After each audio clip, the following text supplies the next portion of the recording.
لا، انا ما تنظنش كنا متفكين كما تقول، ما تنظنش. ممكن تعاود الماتش.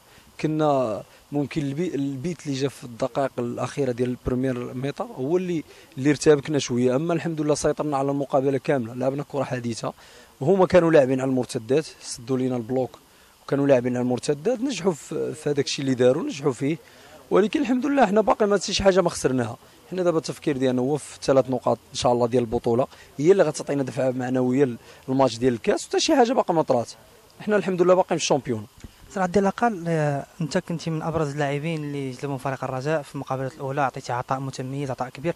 لعبتي ضد فريق اللي كنت جاورتيه الموسم الماضي، يعني كل شيء لاحظ فيك أنك عندك واحد اللاعب يعني رائع جميل الاندفاع.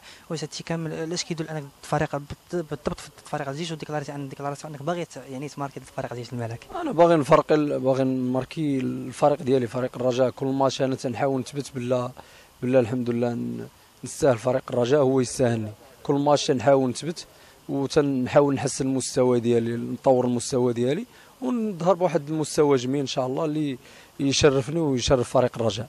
آخر كلمة صراحة على الأقل، رسالتك موجهة لجمهور فريق الرجاء. انا تنبغي نوجه لهم الجماهير الرائعه ديال فريق الرجاء البيضاوي، تنبغي نقول لهم جيو ساندونا ان شاء الله، راه ما يكون الخير، غتكون ان شاء الله 3 نقاط وغيكون التاهل ان شاء الله باذن الله.